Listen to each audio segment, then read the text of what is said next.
कुल मिला के मामला ये है कि देखा जाए तो कुछ टीचर्स ऐसे हैं जो फुकट की सैलरी लेते हैं। ये हमारे शहर के जो नेता हैं ये निकम्मे किया जाए, इनके खिलाफ एफआईआर दर्ज करवाई जाए।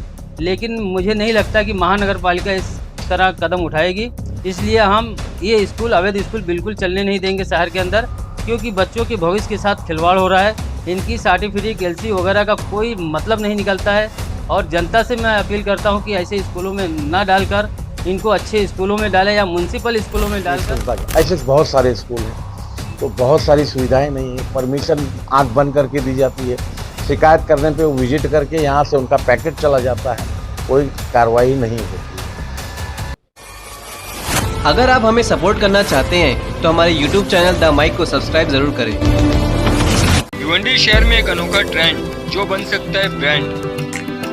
केमिस्ट और सुपरमार्केट एक साथ, जहां कम दामों में दवाओं के साथ मिलेंगे घरेलू सामान, सिर्फ दवा मार्केट। आप मंगवाएं दवाएं और घरेलू सामान, वो भी बिल्कुल फ्री और फास्ट होम डिलीवरी सर्विस के साथ। 24 घंटे आपकी खिदमत में हाजिर। एड्रेस है Mirza height near Amina hospital, Dargah road, Bhiwandi. जानकारी दें कि आज यहाँ पे पत्रकार परिषद रखने का कारण क्या है? भिवंडी के अंदर 26 स्कूल अवैध चल रहे हैं। महानगर पालिका ने 2022 में इसको अवैध घोषित किया था और महानगर पालिका आयुक्त ने ये भी जारी किया था एक पत्र कि जो अवैध स्कूल चलाए जा रहे हैं उस पर 1 लाख रुपया फाइन प्लस पर दिन 10,000 रुपया उसके ऊपर और फाइन एक्स्ट्रा डाला जाएगा। लेकिन 1 साल पूरा हो गया, आज तक महानगर पालिका ने इन अवैध स्कूलों पर कोई कार्रवाई नहीं किया। मैंने आज महानगर पालिका में एक पत्र देकर मांग किया है कि अगर 15 दिन के अंदर इस अवैध स्कूल को बंद नहीं किए गए तो हम आंदोलन करेंगे, भूख हड़ताल करेंगे। जो हमारी पार्टी के नेतागण बोलेंगे उसके आधार पर हम वहाँ पे महानगर पालिका में प्रदर्शन करेंगे। देखा जाए तो शासन द्वारा, जिले के बड़े अधिकारियों द्वारा जो आदेश पत्र आता है, मगर मनपा में बैठे शिक्षा विभाग के जो अधिकारी है उनके मिली सांठ-गांठ के कारण ये स्कूल अब तक जारी रहते हैं। क्या कहेंगे इस बारे में? महाराष्ट्र शासन ने अभी भी एक पत्र 23 अप्रैल को जारी किया है, जो थाने जिला रायगढ़, नासिक, पूना, पालघर कई जिलों पे इसको लागू किया है कि इन स्कूलों को तुरंत बंद किया जाए और इनके ऊपर कानूनी कार्रवाई किया जाए, इनके खिलाफ एफआईआर दर्ज करवाई जाए। लेकिन मुझे नहीं लगता कि महानगर पालिका इस तरह कदम उठाएगी, इसलिए हम ये स्कूल अवैध स्कूल बिल्कुल चलने नहीं देंगे शहर के अंदर, क्योंकि बच्चों के भविष्य के साथ खिलवाड़ हो रहा है। इनकी सर्टिफिकेट एलसी वगैरह का कोई मतलब नहीं निकलता है और जनता से मैं अपील करता हूं कि ऐसे स्कूलों में ना डालकर इनको अच्छे स्कूलों में डालें या म्यूनसिपल स्कूलों में डालकर बच्चों को शिक्षा हासिल करने का काम करें। शिक्षा विभाग की जो सहायक आयुक्त है प्रणाली होंगे, उनके बारे में आप क्या कहेंगे, जिन्होंने आज तक कोई कार्रवाई नहीं की? भिवंडी के अंदर जो शिक्षण अधिकारी होना चाहिए ये अभी तक यहाँ पे है नहीं। कई साल हो गए यहाँ पे अधिकारी नियुक्त नहीं हो पा रहा है। ये बस लोगों को टेम्परेरी रख दिया जाता महानगर पालिका द्वारा। इनको जानकारी नहीं होने की वजह से ये सही ढंग से ना स्कूल चलवा पा रहे हैं, ना बच्चे शिक्षा हासिल कर पा रहे हैं। यही वजह है कि शहर के अंदर अवैध स्कूल लगातार बढ़ रहे हैं। अगर महानगर पालिका के स्कूलों में शिक्षा अच्छी मिलती तो ये अवैध स्कूल पे इतने बच्चे नहीं जाते और इतना पैसा लोग खर्चा करके अपने बच्चों को नहीं पढ़ाते। डोनेशन के बारे में क्या कहेंगे, जो ऐसी फर्जी स्कूलों में मनमानी डोनेशन भी लिया जाता है? डोनेशन अगर कहीं लिया जाता है तो उसके लिए कंप्लेन करना चाहिए, लोगों को शिकायत करना चाहिए। बीच में भी 2022 और 23 के बीच में भी कई जगह छापे पड़े, कई लोग पकड़े गए। ये लोगों का काम है, जो उपभोक्ता हैं, जो लोग अपने बच्चों को पढ़ाने लेके जाते हैं, पढ़ाने के लिए दाखिला दिलाते हैं, अगर वो जागरूक होंगे तो इस पर रोक लग सकती है। आम आदमी ही रोक लगवा सकता है, बाकी ये तो आप समझो कि अधिकारी उसमें काम कर पाए, बिल्कुल नहीं कर पाएगा, क्योंकि वहाँ तक शिकायत पहुँचेगी नहीं तो अधिकारी कहाँ से करेगा। अभी हाल ही में एक संस्था ने महानगर पालिका के सामने धरना प्रदर्शन किया, उसके बावजूद अब तक कोई कार्रवाई हुई नहीं स्कूलों के लिए। क्या कहेंगे? अब वो कौन सी संस्था ने किया था, क्या मकसद उनका था, ये हमको तो नहीं मालूम, लेकिन वो धरना प्रदर्शन ही मुख्य कारण नहीं है। जब तक हम उन अधिकारियों तक नहीं पहुँचेंगे कि यहाँ पे इस विषय पे, इस पे जो रोक कैसे लगाई जाए या किस उसमें, कम से कम पब्लिक और अधिकारियों का दोनों का हाथ होना चाहिए इसमें। अब वो संस्था कौन सी थी, क्या था, क्या मकसद था, ये तो हमको जानकारी नहीं और दूसरे संस्था के बारे में हमको बोलकर कोई मतलब भी नहीं निकलता। फर्जी स्कूलों के विरुद्ध आपका अगला कदम क्या होगा? आगे हम भूख हड़ताल करने वाले, अगर 15 दिन पे इस पे म्यूनसिपल कमिश्नर कार्रवाई नहीं करते हैं तो हम भूख हड़ताल अनशन पर भी बैठ सकते हैं महानगर पालिका गेट के सामने। इसलिए मैं महानगर पालिका के आयुक्त से मांग करता हूं कि वो इन फर्जी स्कूलों पर तुरंत कार्रवाई करके बंद कराएं और जो बच्चे वहां शिक्षा हासिल कर रहे हैं उन बच्चों को म्यूनसिपालिटी स्कूलों में दाखिला दिलाकर और अच्छी पढ़ाई उनको कराने की कोशिश करें। जो फर्जी स्कूल आप बता रहे हैं, इसकी सूची है आपके पास? हमारे पास 26 स्कूलों की सूची है, हम आपको पत्र दे देते हैं, क्योंकि वो 26 स्कूलों का जो सूची है वो मैं मनपा आयुक्त को भी दिया हूँ, वो देखा जा रहा है उसमें। गनी भाई, भिवंडी कॉर्पोरेशन की स्कूलों में एजुकेशन क्वालिटी जो है बहुत अच्छी नहीं होती है, लेकिन टीचर्स को जो है पेमेंट सैलरी उनकी बराबर मिलती है। इसके अलावा 7 पे से भी वो लोग पैसा लेते हैं। इसका मतलब कुल मिला के मामला ये है कि देखा जाए तो कुछ टीचर्स ऐसे हैं जो फुकट की सैलरी लेते हैं।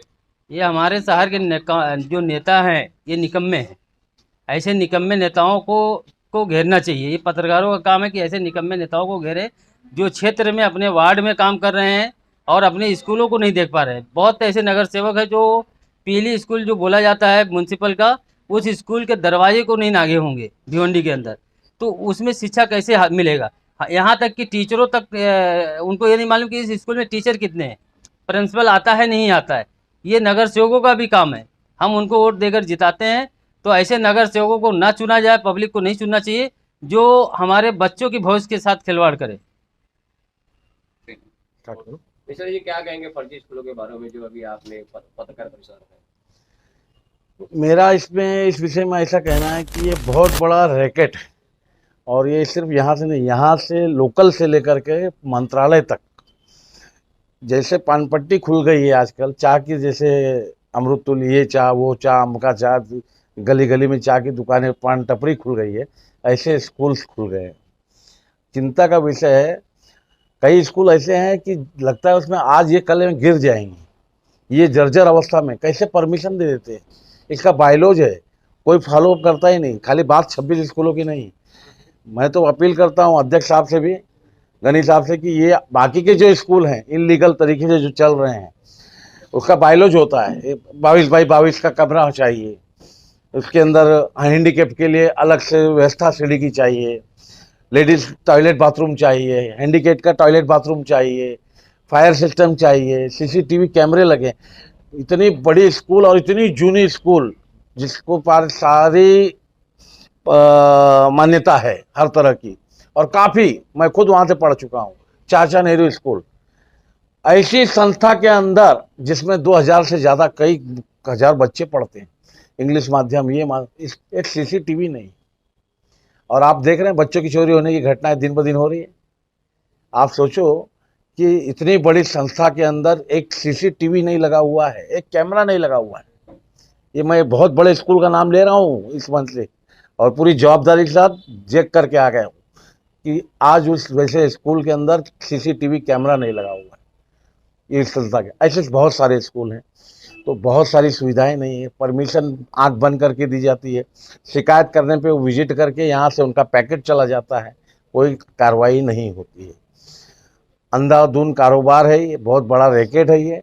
स्कूलों की परमिशन नहीं है, इनलीगल स्कूल हैं सारे, जिनके ना प्लेन सर्टिफिकेट, ना OC, ना उनका परमिशन, ना लेआउट प्लान, ना अप्रूवल प्लान, ना कोई इंजीनियर का, ना नगर पालिका का, बस नगर पालिका स्कूल के नाम पे फल फूल रहा है, इनलीगल बांध काम हो रहे हैं और उसको झूठे पेपर लगा करके मान्यता लेकर के आते हैं और बच्चों के भविष्य के साथ खेलते हैं।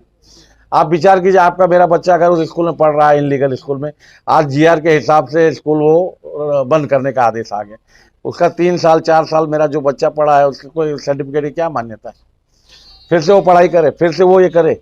अब उसमें एक आदेश दे दिया है कि नज़दीक के उस एरिया में जिस मान लीजिए आज ये स्कूल यहाँ पे इनलीगल चल रहा है, उसको 26 स्कूल में जो मान्यता दिया गया कि इसको बंद करना चाहिए, और वहाँ के बच्चों को दिया है कि सरकारी स्कूल के नियर सरकारी जो स्कूल होगा वहाँ ट्रांसफ़र कर दिया जाए। इस तरह तो शिक्षा का व्यवसाय हो रहा है, शिक्षा को व्यापार बना दिया गया है, लूट खसोट हो रहा है। इंग्लिश मीडियम आप देखो, एक मैं आपको बताता हूँ, आप लोग देखें, कई लोगों ने जो स्कूल खोले हैं उन्होंने मारुति क्या बोलते हैं उसको, ओमनी या सुजुकी क्या किस तरह की एक रहती है गाड़ी, ओमनी टाइप की, भेड़ बकरियों की तरह बच्चों को ठूस ठूस कर लेके जाते हैं।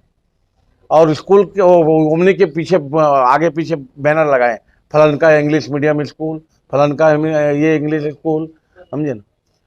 और बच्चों को गद देखोगे आप, उसके अंदर रिक्शा आप देखोगे, रिक्शा कई हादसे हुए हैं, रिक्शा के अंदर ठूस ठूस के बच्चों को लेके जाते हैं। वो बच्चा कब कितने हादसे हुए कि बच्चे गिर जाते हैं, बच्चों को भेड़ बकरियों की तरह लेके जाते हैं। तो सुविधा है, हमारे पास वैन है, हमारे पास गाड़ी है, तो प्रॉपर सुविधा करो, प्रॉपर परमिशन लो, बस लो, समझे ना। लेकिन नहीं, कम पैसे में कैसे लूटा जाए, 2 फेरी मार लेंगे, 4 फेरी मार लेंगे, समझे। इस तरह के स्कूल आज और उस कई लोग तो सीएनजी आया तो अब वो पूरे जिस एरिया में स्लम एरिया में, तो वहाँ वो वैन को घुमाया जाता है एडवर्टाइजमेंट के लिए, गली गली में उनके बोर्ड लगे रहते हैं, समझिए ना। और आप लोगों से गुजारिश है कि आप लोग भी इसके ऊपर जागरूक होइए। और सारी स्कूल आज लगभग प्ले ग्राउंड होना चाहिए, बिना प्ले ग्राउंड के स्कूल को परमिशन ही नहीं मिलता है। बच्चों